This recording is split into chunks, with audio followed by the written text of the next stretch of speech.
that's one of the things I found most challenging probably in the last year or so, because you can't just deliver the same message and expect it to be received the same way. And exactly. Do you back yourself to be able to do it?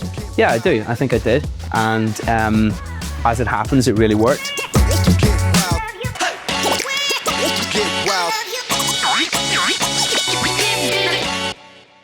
Hi, I'm Max, Managing Director at Vendo Digital.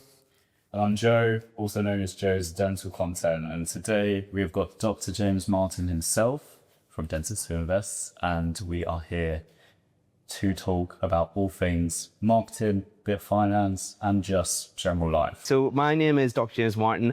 I am a dentist, or at least I qualified as a dentist. I don't currently work as a dentist. And the reason why is I left clinical dentistry to set up a platform for dentists who want to be better with money and finance. That then evolved into various other things. One of those things was a financial planning company, as in a company that can actually help dentists invest their money. Because what we realized was through the whole journey of Dentists Who Invest that actually some people do just need some help or would prefer to have some help, which is fine, which is completely cool. And another company that we've more recently started, although it kind of evolved from a lot of the things that I did already do in Dentists Who Invest, is an events company. And that has been a lot of fun. Shout out Business of Dentistry event. We're gonna go big. We just had our first inaugural event. That was 2 weeks ago. We managed to get 200 dentists in the room. I don't know how. We're gonna go bigger and better in May 2026. So shout out for that. Exciting things to come. Hell yeah. That's absolutely brilliant. And the thing is, like, I can't even comprehend what anything beyond 200 people in a room looks like. Going to events that are like 20 or 30 people, like, you know, that seems like a lot of people. 200. That's up to you guys. Thank you, man. It was wild. And you know what? As it turns out, I don't think I could quite comprehend it either until I was in the room on that day, and I was like, whoa, there is a ton of people here. But it was good. The more the merrier. And I think we're gonna take that to the next level in May 2026, because we've said we're gonna go from 400 to 500. That's what we want to aim for. Wow. But between 400 and 500.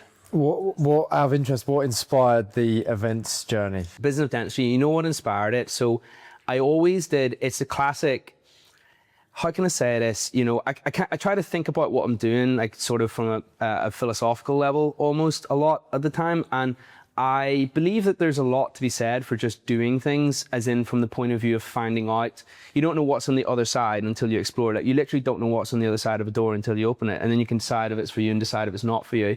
And one example of that for me was running events through Dentists Who Invest.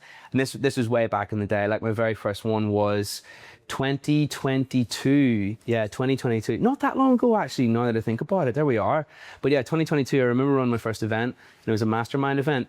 We had like 10 dentists in a room, and we were talking about like personal growth and finance and how they can implement that stuff into their lives to be more successful. And I remember that was the most nervous I've ever felt for any event, because it was my first one and you just don't know what's going to happen. And then that really snowballed. We did quite a few. I think we did maybe like 15 to 20 over the next 2-3 years.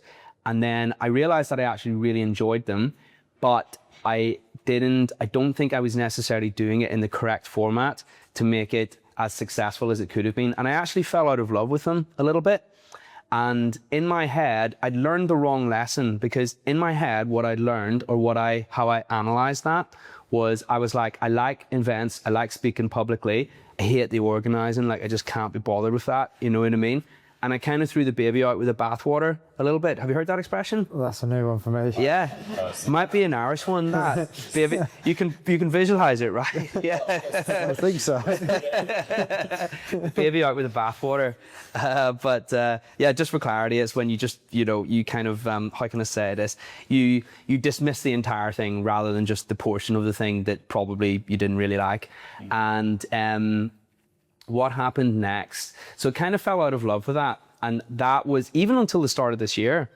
And then it's interesting, right? Because every year, I don't know if you guys do this. Do you write down your goals for the year? Absolutely. Hell yeah. Right there. New Year's right resolutions there. all the way Boom. through. Yeah, I literally write them down, right?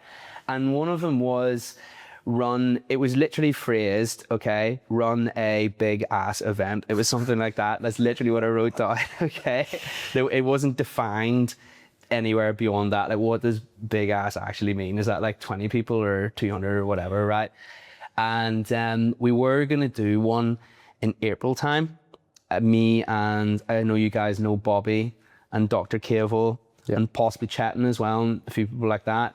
And then just through our own, how can I say this, inertia, that didn't actually quite happen. But around about that time, someone called Dan Schaffer approached me, and he was like, James, we've got this clear path that we can run this event. We think we can get 150 to 200 people. I've done events like this before, and we think that you'd like it. And I still honestly don't know why I agreed to do it to this day based off that, because at that time I was just like, I don't want to do that, you know what I mean? But then I remembered in my head that I wrote that down at the start of the year.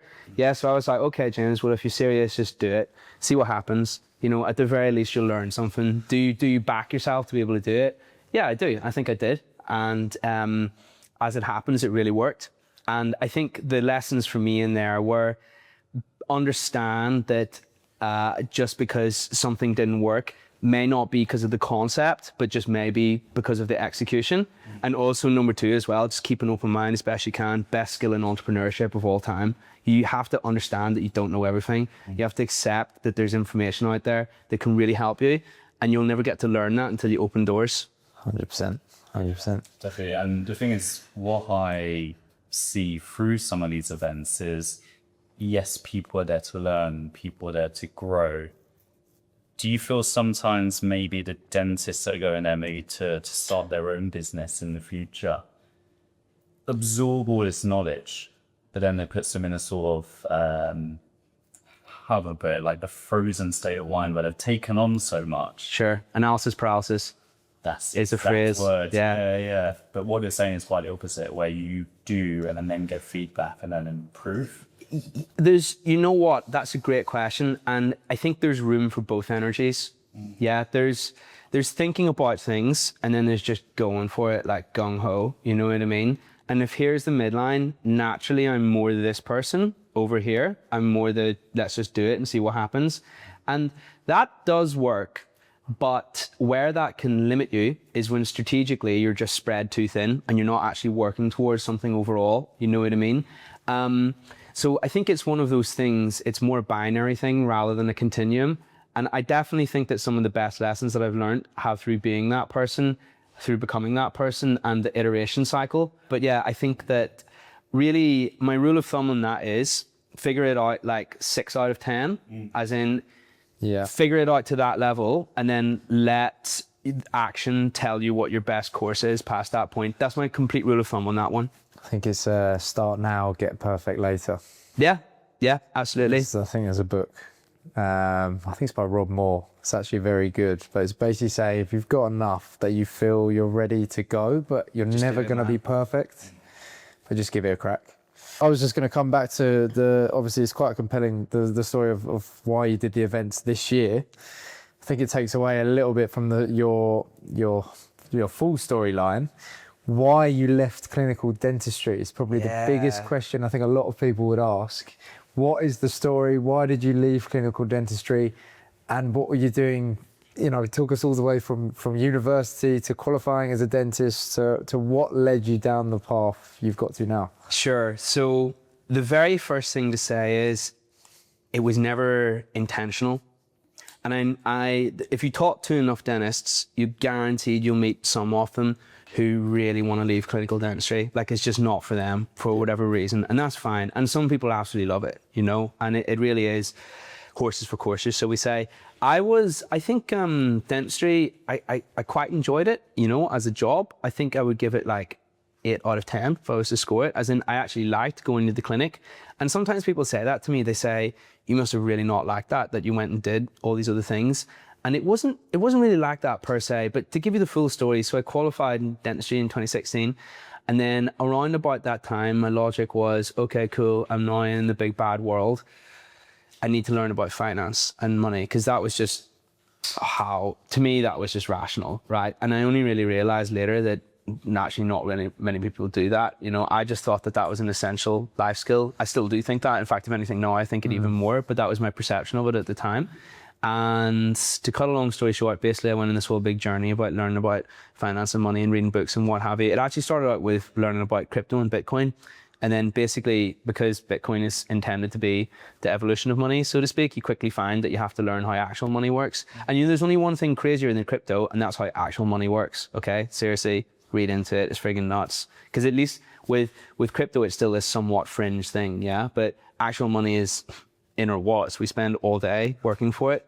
So in a weird way, when you understand that it's so much more ubiquitous, yet there's still a lot of crazy facts and history and intricacies to the mechanics of how that works. Got into that. And then I also used to love going on courses for business and the financial side of dentistry and communication and sales. That's a very important skill that dentists don't always understand how beneficial it can be to them, if you ask me. And that was myself included back in the day, and again, I could go into the reasons why that is, but like I say, that's a whole big discussion in and of itself. So those were my hobbies and pastimes outside of dentistry. Go on. I was going to say I think a lot of common things we've seen, or personally I see, is you get a lot of dentists that are very, very good at dentistry, clinically. They are natural business owners and they're obviously learning, and they'll become principals. They'll maybe were associates, they decide to take the jump as principals, but everyone, whenever they start, is always learning the finances. Communication is the same as well, right? When you first start as an associate and you do your foundational years, you tell, your knowledge level is so much more than that of the patients, and almost translating it from your level of knowledge to layman's terms to what does this actually mean for the patient is a communication skill. And it's the same, I think, within any business. We can run X, Y, and Z, or we can do this for you, but what does that actually mean for you is all anyone really cares about. And communicating that articulately is super important. Just wanted to ask, to set the scene, when you were going on these business courses, when you were learning about finances, reading books. So you qualified from what university? That was Leeds. Leeds University. And then you worked as an associate? Yeah, I worked for an associate. Yeah, I was never a principal at any point. So yeah, associate. And were you based in the UK or Ireland? The geography of my journey, so to speak, was I was in Leeds, and then my foundation job was in Sheffield. So southern Yorkshire, I think, was the catchment area. And then the specific practice that I worked in was in Rotherham, sunny Rotherham. That was a lot of high needs patients and a lot of, how can I say this? Yeah, they had a lot of high needs, but that's the best place to learn dentistry, if you ask me, because you just have to pull so many teeth and do so many fill-ins. You just get so much practice in. So that was actually, I found that really beneficial, to be honest. You just learn the basics incredibly well, making loads of dentures as well, which I actually quite enjoyed. And then after that, I went back to Leeds, 2017, and then I got a private job in Bradford. And then that job, for a variety of reasons, didn't really pan out so well. So then my final job, I had a 3-month hiatus out of dentistry, started Dentistry Invest, which is how you guys know me, and we'll come on to that in a minute. That was ultimately what led me to exit dentistry. You've said for you dentistry was an 8 out of 10 in terms of enjoyment. You clearly have a passion for numbers, operations, business as a whole. What drew you to take the route out of dentistry as such, actively practicing, so doing what we're doing now, as opposed to starting up your business within actively practicing dentistry, if that makes sense? So you could either do it practicing or do what you're doing now. Why? You know what? I would say that most of the things that I've learned on business and operations and that kind of mindset have really only ever been since I started my own companies about 4 or 5 years ago. It was never actually really a goal of mine at the time to start a dental practice or run a business. I don't think I'd ever really thought about it, is the truth. But I did know that I liked business, but the in-the-field stuff that I've learned, like marketing and how can I say this, what a CRM is, how to use it, meta ads, everything along those lines, organic followings, how to nourish them, how to grow them, podcast content, everything like that, which are all skills that are necessary for business. That a lot of that came over the last 4 or 5 years, really, just through my own trial and error and experimentation. I've had mentors at various points as well, which have sped things up, but I'd probably say about 80% of what I figured out has just been things that I've learned either through trial and error or being around friends. It wasn't really, I was working as an associate And then in that final job that I was talking about just a second ago, and it started to become clear that Dentistry Invest was going somewhere, like it was seemed to be cash flowing quite well. And I was like, I like dentistry, but I enjoy this process of running Dentistry Invest so much more that we basically just had, my principal basically called me out and said, you know, does your heart lie here? Does your heart lie here? And they asked me directly, and I was like, well, I'm not going to not tell the truth to them. You know what I mean? It was kind of obvious anyway. And how can I say this? That is what instigated us just basically walking away. And then I was like, right, well, now I'm in a place where I can just go full tilt with this. And then that was 4 years ago now. So there we are. So it's just rolled since then.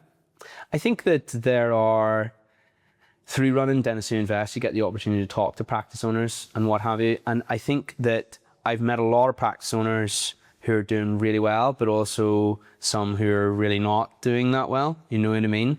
And I think that whilst you can cash flow really well with dental practices, it is a friggin' tough business to be in. There's so many moving parts, you know what I mean? So what I'm saying is, in the rear view mirror, would I have done that? I honestly don't know is the answer. I'd have to think about it. But what I do know is that I like where I'm going right now with this. And I think that I have more fun doing what I'm doing now versus clinical dentistry. That's for sure. I have a bunch of questions off the back of that, because Yeah, that sure. was quite insightful. Well, Cool, man. I think the first and foremost, to try and give as much value for the sake of the pod. Sure. You mentioned two things, finance and communication. If you had to give 3 to 5 practical tips of both, or ideally both, what would you say to practice owners from what you've seen they can do, Yeah. or advice that you can give that someone could take away from today that they could action that would help them within their business? Sure, practice owners. And then we can probably wrap associates in here as well, I reckon. Yeah. So for dentists in general, I would say the very first thing, bar none, is to get really good at clinical dentistry, because then no matter what you sell, it's beyond reproach, as in it's worth it, right? Like if you're phenomenal at crown preps, okay, and you do a crown prep for someone, or you prepare an overlay, let's say, well, no one can argue with the fact that what you've done is an amazing product, so to speak. And then doors open from there. Then you then have the ability to be able to look at the profitability side of the business and say, right, well, I'm giving away iPhones versus Nokia 3310s or whatever now, right? So I'm within my rights to ask for more in return for that. Yeah, so everything flows from there. I would say get good at your dentistry. Even if you want to do less dentistry, I think it's worthwhile getting really good at dentistry first. So then you don't have to churn as many patients to hit the same numbers, basically.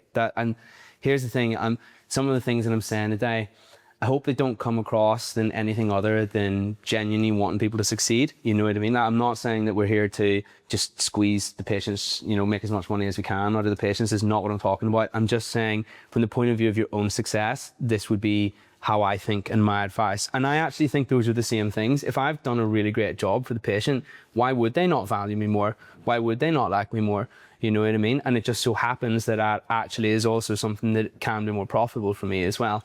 So anyway, that's the very first thing I would advise. Like if you want to look at the roadmap, if I kind of look back at my life, what I would say. So that's actually something interesting we spoke about, didn't we, at Squat Success? And it was servicing first. Yeah. And then in our case, marketing second. So if you really hone in on your craft and the service of what you deliver and make sure that is to the standard of giving away iPhones versus Nokias, Yeah. then you start marketing, then you start growing, then you start looking at net profit and all these sorts of things and how you can scale that business. But until you've done that, it's not worth looking at the second part. But you know, this is the thing about marketing as well. And I can't remember where I heard this. It was on a podcast once. And the guy was basically saying, he was like, everybody thinks that if you just have like 1 billion followers, you know, that's it, you're sorted in business. And to be fair, at that level, maybe you are, because you've just got such a churn of customers, you know what I mean? But most people who are not at that level marketing is literally just a band-aid to a product at that point. Because if your product's not good, you're not going to get repeat business, right? 100%. So the bonfire has to be there in the first place, and marketing is like the petrol, yeah? Fuel to the fire, yeah. That is the exact slogan we use as well. That's so curious, right? That's exactly it, right? Because if the bonfire is, how can I say this? You can generate, marketing is leads, a big part of it, right? So you can put more leads into the funnel, but if the funnel or the bucket has holes in it, you're just replacing the leads that are slipping out. Whereas a true healthy business retains as many of those as possible, like where your churn's extremely low, you know? So that is, what I've just said actually can be extrapolated to any business if you think about it. Just make the product killer, and then that opens, that's literally the first step. That opens loads of other doors. So anyway, for dentists, I would do that. And then I would also say, don't ignore the power of how much communication, getting really good at communication, as well as your clinical dentistry, can allow you to unlock the true value of what you're giving someone, and actually enable you to give them better dentistry as well, because you can explain it well to them. Yeah, I would say that. I would say... Could you give us an example of how an associate perhaps could communicate, or an example of good communication from an associate to a patient, if that's the instance you're talking about? You know what? That is a really good question. And there's loads of them, and it's really case dependent. And it also depends on the person as well, as in certain things. Communication is partly, you can have scripts, right? But it's like the person A might use the script different from person B because they're putting their flavor on it, right? Because what sells is you, people buy people, you know what I mean? But I think one really good example is this. I think as dentists, we focus on all the negative things that are going to happen to the patient unless we can help them or do something for them, right? And we'll be like, oh, the tooth is going to break, like this bad thing is going to happen. And that's all negative language. That's just scaring them off. You know what I mean? Like, why not just say, okay, actually, I'll give you, you know what? Let me backtrack. Here's a better one, because dentists do this all the time, right? Say there's like treatment options, okay? Never give the patient more than 2 treatment options at any one time, because that just confuses the absolute hell out of them, right? Make your treatment options into a little decision tree, right? Like this, okay, cool. So you've decided for this one. Now you've decided this. Now let's decide what material we're going to use, right? Now you've decided what material you're going to use. Now we can proceed. Not saying, hey, and I've used to do this before. I was like, right, well, there's either a metal crown, but then there's a porcelain crown. But then if you really want to get into it, you can have a zirconium core, and you can have feldspar as the exterior. You can have an Emax. You can have an Emax overlay, or you can have an Emax crown, or you can have, there's another one, alumina. I love how we're both nodding. Yeah. Neither of us have taken past 3 things you said. Yeah, because, well, exactly. Talking dentistry at that point. Not out of politeness, but we're not actually absorbing it because it's too much. Yeah, exactly, right? And it's hard to, and dentists know this stuff, right? Dentists know this stuff, yeah? And you know what? It doesn't do, where the dentist is coming from a lot of the time, the regulations, I think it's like the GDC or something, say that in order for someone to have consent, it needs to be an informed decision made by an individual with capacity under no duress, right? So for it to be informed, they have to know all the options. For it to be a decision, you're not allowed, they have to decide, right? But informed means they can, if I can quote this exactly, they can understand, retain, weigh up, and communicate all of the options, right? And then there's like all these little things you have to hit within it, right? So the dentist, how the dentists interpret that is, I have to tell them about everything, right? And they're not wrong per se, but I always remember a talk that I went to, and it was by an indemnity expert. And he was like, guys, informed consent is an ideal that doesn't exist in reality, because I guarantee you, if you try to do this, you'll scare off more patients and generate more complaints than you've ever imagined, because they'll all complain about you giving them too many options. And you know who used to do that? This guy right here, okay?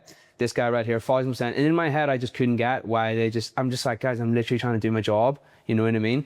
And it came from the right place, but it came out in the wrong way. And I did it to an extreme, but lots of dentists do it to some degree. So to me, the best way you can protect yourself is just to make it very simple to make a decision at any one point. Simplicity. Simplicity. A or B. And remember that informed consent is an ideal that doesn't actually happen in reality. I think it's the concept of decision fatigue, right? Yeah. Even if you have like more than 3 options, So, you know, the whole McDonald's adage of small, medium and large, they really want you to go for medium.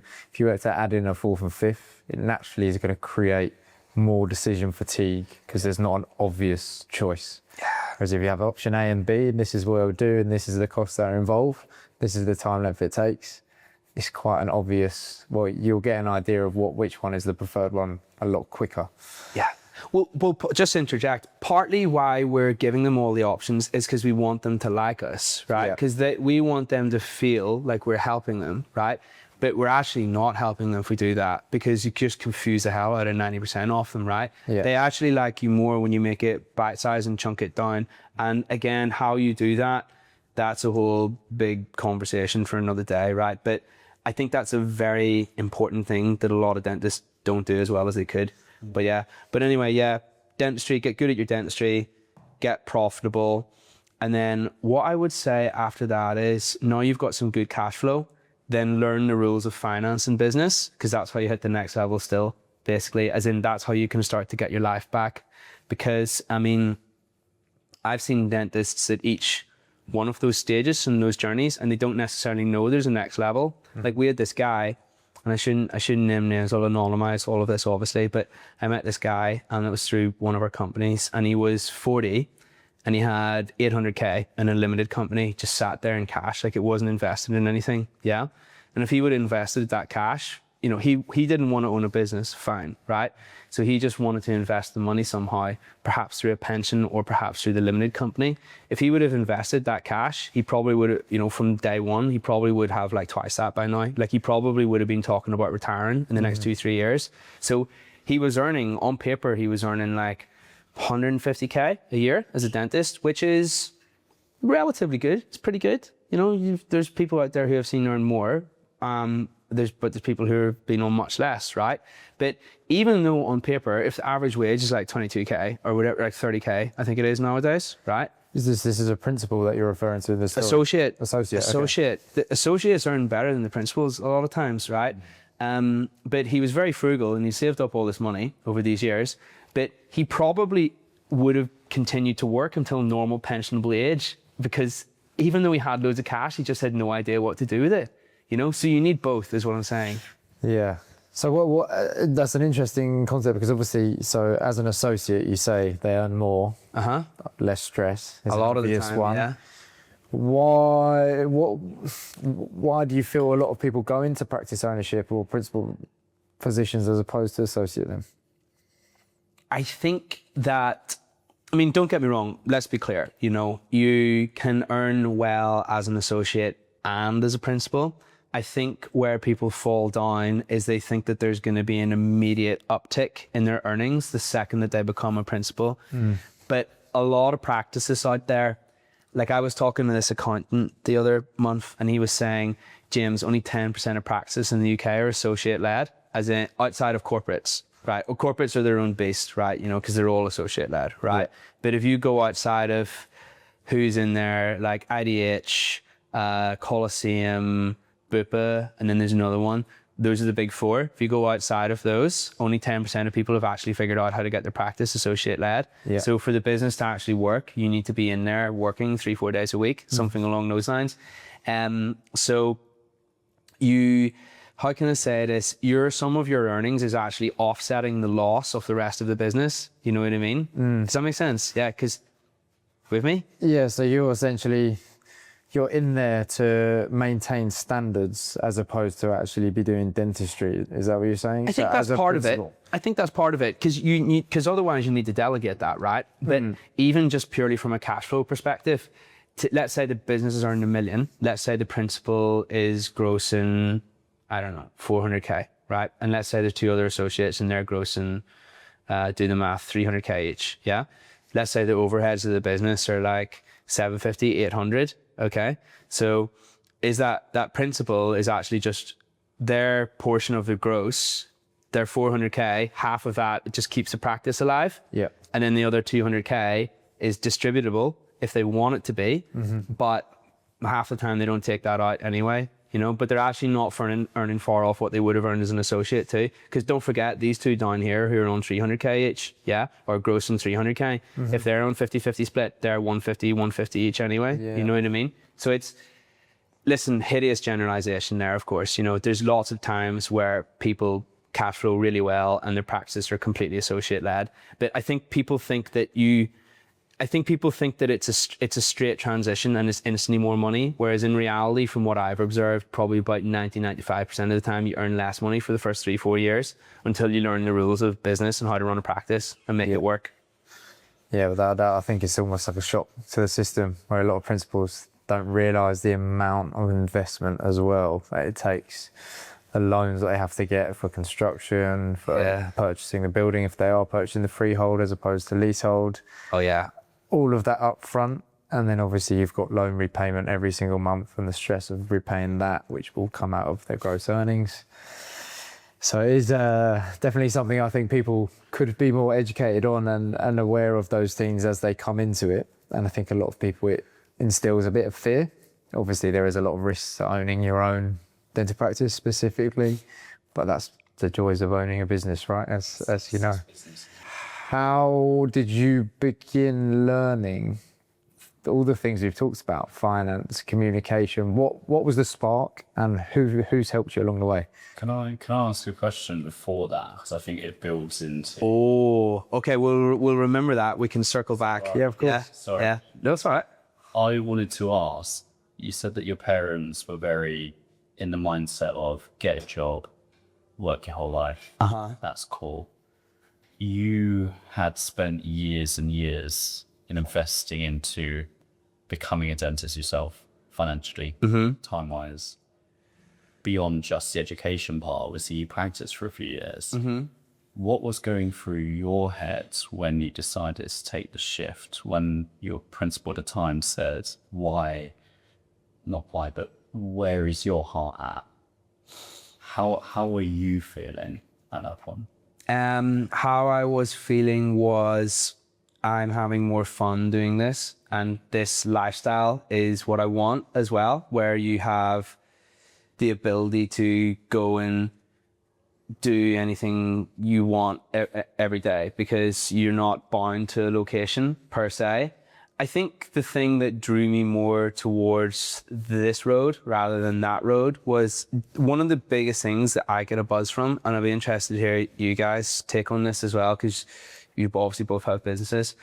One of the things that I enjoy most in the whole wide world is you wake up every day and you're always one idea away from something awesome, you know, and something will just hit you and you're just like, oh my God, that is such a clever way of doing that. And then when, you know, executing that, and the fact that there's no rule book, there's the fact that anything can just pop into your head at any one time, that's the greatest high for me of all time, yeah? And I felt like my personal experience of the dental clinic was that there wasn't as much scope to do that, right? And again, you know, only love, you know, horses for courses. I have the greatest respect for people who enjoy being in the clinic and doing that sort of thing. It really is just down to the individual.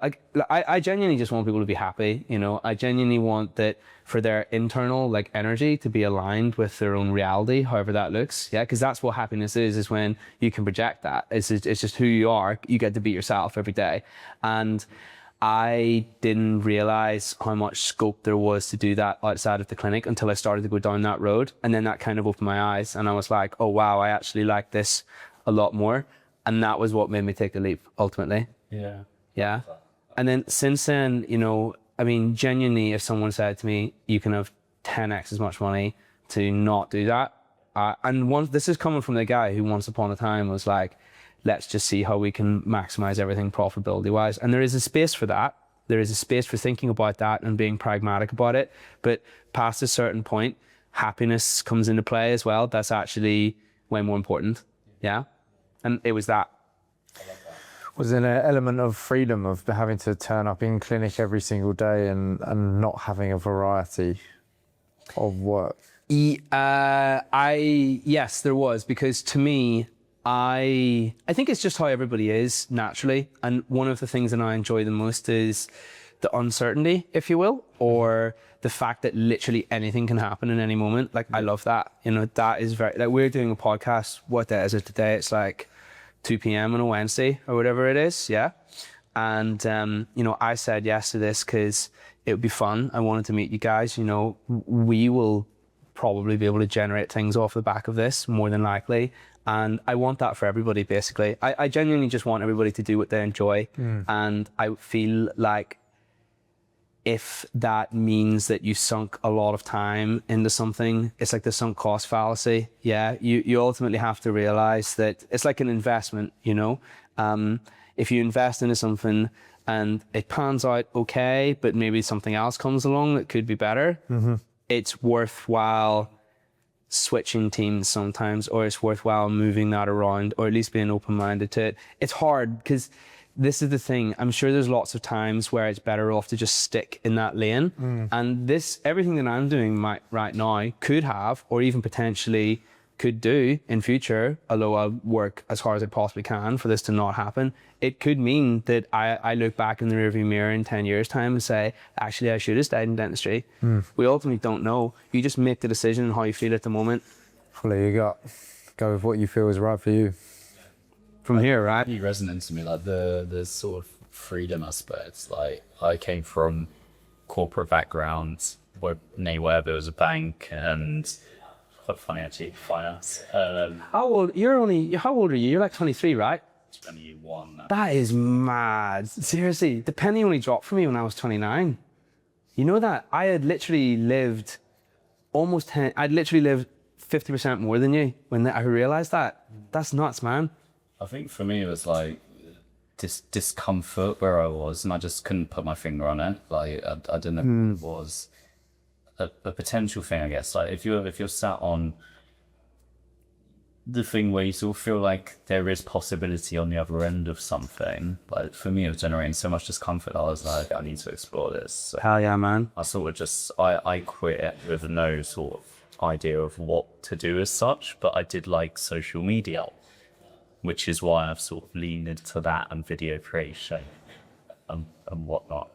But yeah, just in your story, that thing of the freedom, and more than that, the ability to go, I like that idea, let's run with it. I think that's so awesome. And I hope that sort of vouch for me. I sort of promote that across the team because we're very small, close-knit. I want everyone to bring their ideas and then I can invest into them. You know what I mean? So yeah. I think you naturally want people to grow, don't you, around you and see them kind of thrive. That's definitely something I would say. As the team here has got bigger, it's like wanting everyone to do well, almost at the sacrifice of your own sanity sometimes, I think. Initially when I started out it was the same. I just wanted freedom. I had an income. I decided I wanted to replace that income with my own work. And when I did that, it was like, well, you know, if you don't keep growing, there's the whole concept of grow or die. And then at that point it's, okay, now we need to hire someone. And then there's a whole learning journey along the way. And then that snowballed from, 2 people all the way to 14 people in 3 years. But the initial desire was purely freedom. I didn't want to be tied to a desk and have to turn up to make someone else loads of money in an industry that I didn't really care too much about. But there was a burning desire like within me, the same as yourself, to just change. Yeah, man. No matter what it costs, whether that was my social life, whether that was every evening. Hell yeah, bro. And it's worth it, I would say, hands down. But some people, like you mentioned it earlier, some people have it and some people don't have it. And it's absolutely fine to be either way. If we didn't, we wouldn't have any staff or any team members, would we? So if everyone was built the same.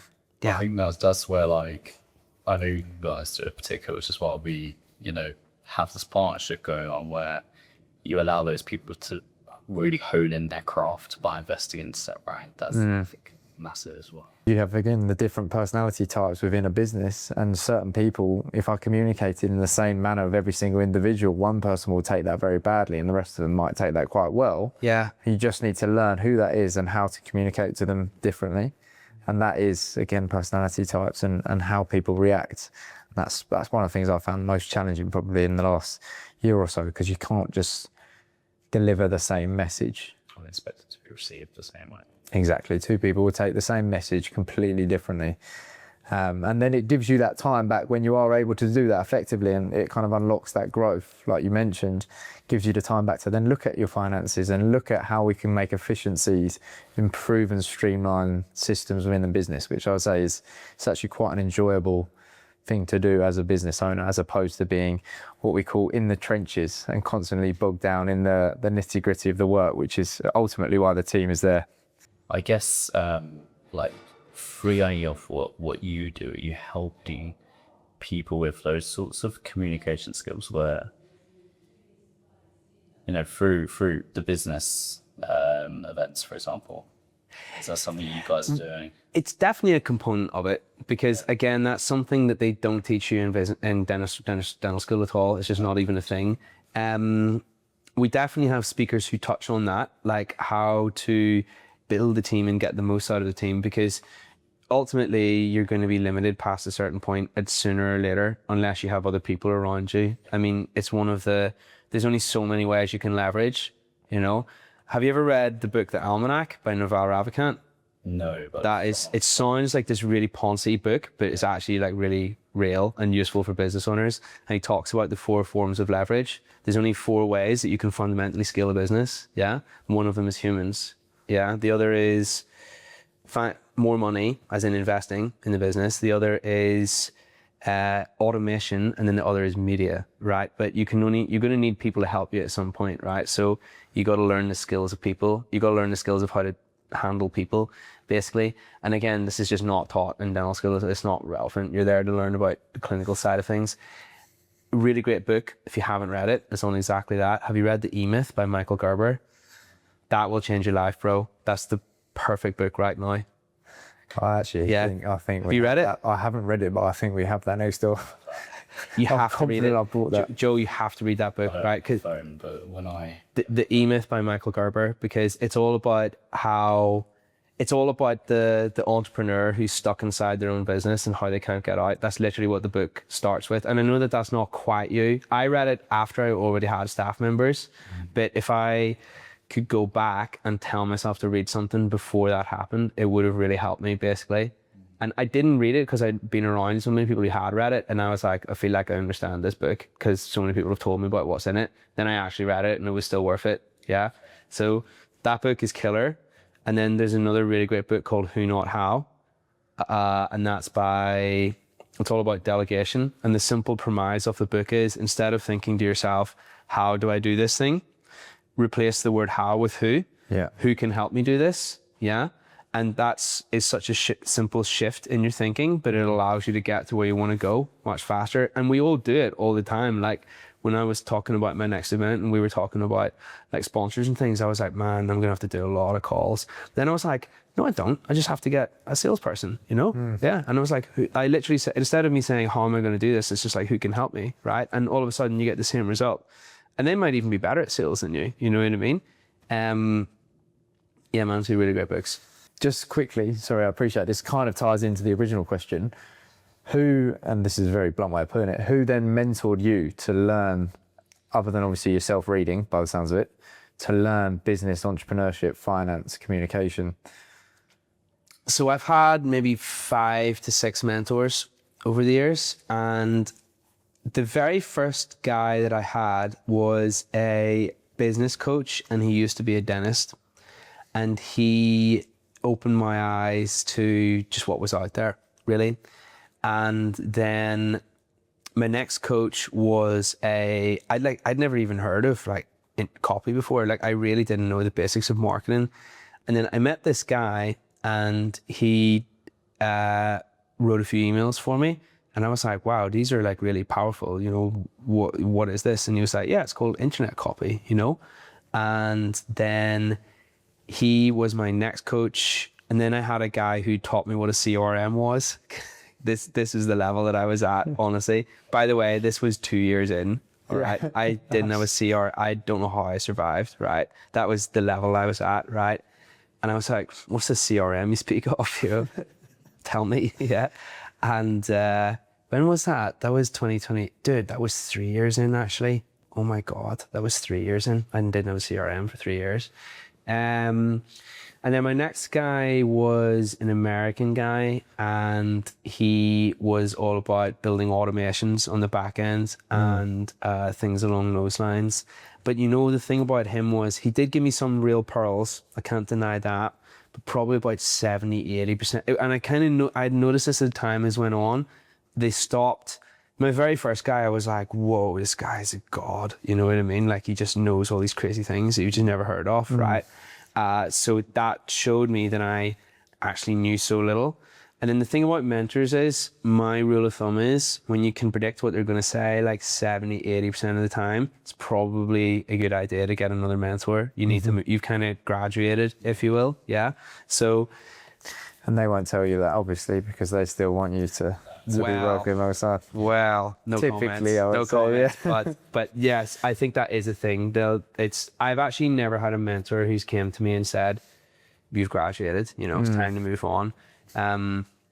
But I noticed that each time sequentially, I'd started to know more and more. And with my most recent one, which was like a year ago, I was like, I'm not really learning that much, you know, and it's quite expensive. And I feel like the stuff that I'm trying to do right now, I know what I need to do. It just needs time. I don't really need strategic input per se. That was, I feel like I'm now past that phase in my life. I have very clear, don't get me wrong, like I'm still open to it. I might meet someone at some point. But I feel like I just got to the stage where you can stand on your own 2 feet, really, and you have a very clear idea of what you want to do next. Yeah. And I think there's a lot to be said for mentors at the very start of someone's journey. Not less so as time goes on, but still potentially if you meet the right one who's got some very niche knowledge that can help you. I do feel sometimes, because we had a business coach the whole of this year. She actually just gone on maternity. So we had a couple of months off. But what I started to notice was, although we did know it deep down, it would stimulate the conversation to acknowledge what needed to be done. Yes. And even though I think probably yourself, you probably agree here, you kind of know what needs to be done. It's just needing to make it happen and then prioritizing it and having that conversation with that person. I mean, literally have it around the table. You go, okay, cool, I'm going to do that tomorrow now. I wasn't, it was on my to-do list to do in 2-3 weeks' time. But actually, this takes precedent over everything else that I'm planning to do. Have you heard of Solomon's paradox? No. Solomon's paradox is you're way more able to see other people's problems than they are themselves. Yeah. Right? And sometimes the way that they found this out was they had some sort of experiment, okay? And it was like someone would walk into a room and they'd talk about this problem, and then they'd record it. They'd record the voice, okay? And then they'd change the voice. And then about a month later, when they'd forgot, they played it back. Right? Yeah. And the person was like, why don't they just do this? It was this to the same person. Yeah. And then they were like, but at the time you couldn't see a way out. You know what I mean? Yeah, it was funny. They had some way of doing it. And then I think maybe it's the same concept, but just being so bogged down. And sometimes taking 2 steps back and looking at it, you are more than capable of persuading yourself what the right action step is to do, but not when you're so in it. Yeah, in the trenches. Bronze walls, the immediate. Yeah. So exactly. So, out of interest, what CRM do you use? ActiveCampaign. Nice. ActiveCampaign. Yeah, I think in the rearview mirror, I probably would have went Go High Level, knowing what I know now. But both were very good. Anyway. Yeah, and then you mentioned a mentor did automations. Did they set up, or did they help you set up and configure a load of automations off the back of the CRM? Yeah, so I thought I knew how automations work until I met this guy, and it was like, wow, it's on a whole other level. So that was useful, don't get me wrong.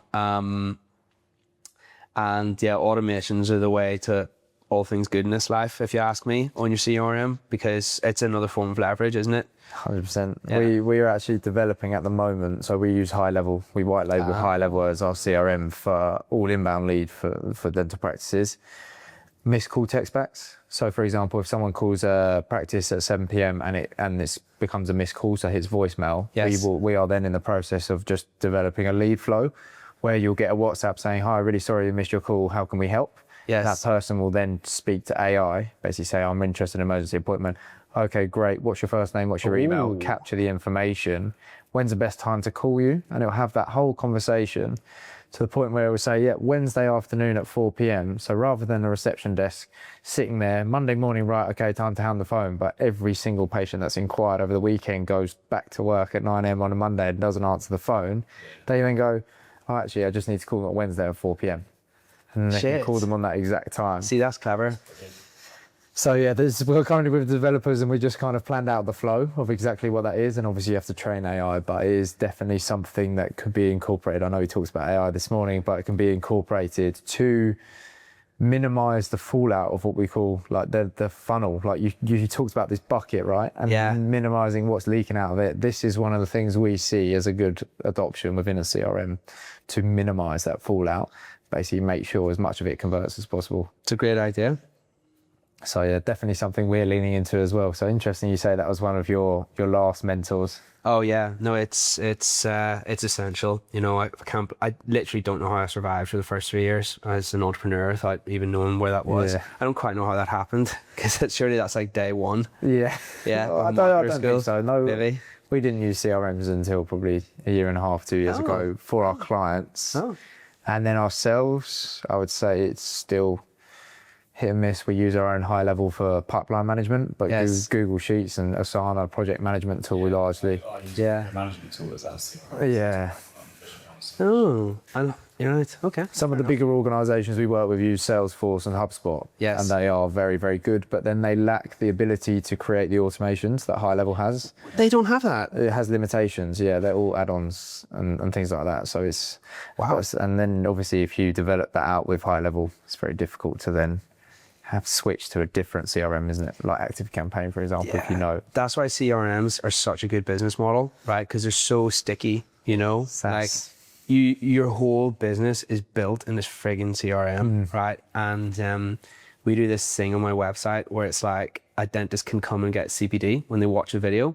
And all these little CPD automations are built in Active Campaign. Yeah, nice. So I think there's 300 automations in there, right? So can you imagine us like trying to switch?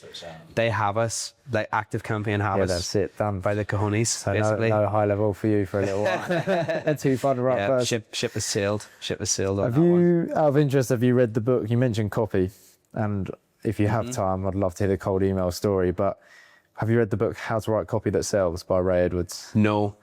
We abide by this hands down. Email, meta ads, where we can within Google Ads, there's limitations on how much text you actually put in it. But Pastor is pain point, P. Yeah. Amplify that pain point. So what happens if you do not deal with your current pain point? Yes. Storytell, transformation, talking you through basically someone else who's had exactly the same problem and how it's transformed their life. And then we've got offer. So then this is the offer and this is how we can help you with the solution, which will transform just like we just told you. And then response. So click now, buy now, book your consult. So basically the action.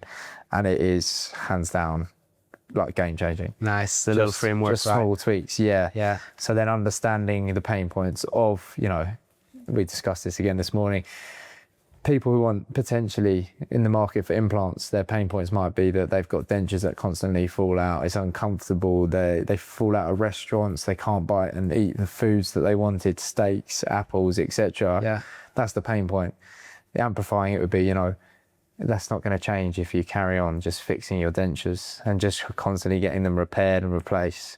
Why not, you know, do something more permanent about it? Here's Janet. Janet had dental implants last week at so-and-so dental practice, and now she's back enjoying all of her favorite steaks, her apples, whatever you want to, whatever your favorite foods are. It's absolutely transformed her life. Here's a snippet of her talking about how it's changed her life. We're offering £1,000 off dental implants for the next 5 patients. Here's your call to action. So that's the formula, serious speaker. I would say so, but that book is very, very good for writing copy. But it sounds like you got the guy for it anyway. You know what? It's it's interesting because copies. Just to clarify, you know, I didn't even know what copy was a few years ago. So for anybody who's listening, copy is, there's different definitions, but copy is persuasive writing, right? At its core, right? You're trying to persuade someone to understand how something can help them effectively. And often the thing can help them, And often they want the thing, they just don't know about it or what it is or how it works, right? You know, because the core want has to be there. So the copy is kind of the part in between, is the best way I can explain it. So you're enabling people to make the right choice through information is another way that you can explain what that is. But yeah, anyway, so I didn't know what that was until like 3 years ago. And then I had a coach and he taught me about the world of copy. And then my logic, how I found my next coach was, I was like, wow, I need more copy people in my life. And then I met this guy like 3 months before and I was like, didn't that guy say he did copy? Let me talk to him. And then he taught me about what a CRM was. Yeah. Right. And it kind of, you just open doors, right? Don't you? You know, because the hardest part is you don't know what to do. And that was kind of living in my head. And then I got this cold email through one night from some Anthony at Undiscovered Copy was the website as well, or was the domain name. And I always remember, I looked at the email and you know what really caught my eye about it, okay? And this is possibly a really good copy technique, okay? But basically, if you looked at the email, you know when someone types a formal email, or you know when you get like a spammy marketing email, right? Yeah. The headline or the subject of the email, the subject line, yeah, is always, it'll be something along the lines of, buy life insurance with me, right? Or something like that. That's a crap one, but you know what I mean, right? It's something like that. But it's like, no, here's a better one, right? Why you should buy insurance, right? Mm-hmm. And it'll be like capital W, capital S, capital Y, capital S, why you should buy. So it's very formal, right? Because when you write a headline, each word, the first letter of each word is capitalized, right? Mm-hmm. Whereas if you write an email to a friend and it's more like blah, blah, blah, like that, if you write an office communication, right, it's less formal, isn't it? Mm-hmm. Yeah. So the second that someone sees that's formal, they're actually less likely to read it because they expect it's going to be a marketing email. And you know why the email stood out to me, right? Was because after the first letter, everything else was in lowercase. Okay. And it was this little tiny thing that just really stood out to me. Okay. And I was like, it's almost like this guy's writing to me. And then I read the email and I can't remember how it exactly went, but I remember it really compelled me to talk to him. I was like, even though I know this is a marketing thing, I want to know more. Right. And that in my head, I was like, okay, cool. I know that this guy must have some level of aptitude at marketing because I feel compelled to talk to him. And it would have been very easy to me for me to just be like, I see through you, I'm not going to talk to you. But that was exactly the reason why I wanted to talk to him, right? Because I was like, right, you obviously know how to do this. And then I talked to him and his name's Anthony Tibbles. Shout out Anthony if you're watching this, potentially. And turns out he's this guy. He used to be a builder. He lives in Spain. He's got a family out there. And he writes copy for people. And that was how I got my very first copy guy. And then a number of things that he's never officially been my mentor insofar as I've paid him for coaching, but the amount of things I've learned off him is crazy. And I'd like to think he's learned things off me as well, because there was things that he didn't know about necessarily per se. And it all came from a cold email. So the next time you're about to hit delete or archive and there's cold emails, just think again, because that opened a big door for me. So there we are. I've seen a few. We've seen yours as well. Have you? Yeah. A few of them. Yeah, just a few, yeah. Since I joined, yeah. Love that. So just to obviously wrap this up, quick summary of who you are, the businesses you run, and how people can get in touch with you. Yeah, sure. So as I was saying earlier, I'm Dr. James Martin. I am a dentist, so I haven't worked as one for about 4 years now. Got 3 businesses. I don't quite know how that happened. It kind of just snowballed over the years, but no more businesses after this year. We're going to focus on what we have. And really the reason that I started all the sequential ones was because I happened to notice that they kind of complemented each other. But anyway, story for another day. Original business was Dentistry Invest. That is a platform for dentists who want to become empowered and enhance their knowledge whenever it comes to finance, understand how they can invest, understand how they can connect with professionals who are going to be able to help them, dental specialists, like accountants, practice finance experts, everything along those lines. The next business we grew off the back of that was a financial planning firm, because we realized that even though some people can be educated to invest their own money, not everybody wants to. They just want to have a safe pair of hands to do that for them.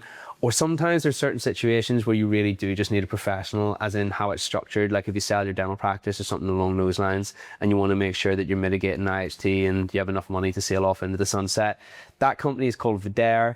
And then as of 2025, we also now have an events company, which is called Business of Dentistry. And really that just pulls both of those things we talked about just a second ago out of the ethereal and into reality, because we can go ahead and throw these huge events, have loads of dentists along, have a blast, change some lives, have some fun, networking, everything along those lines. Love it. Unbelievable finish. Thank you very much. Thanks, Appreciate guys. your time. Thanks for joining. Thank you, my guy. Get wild.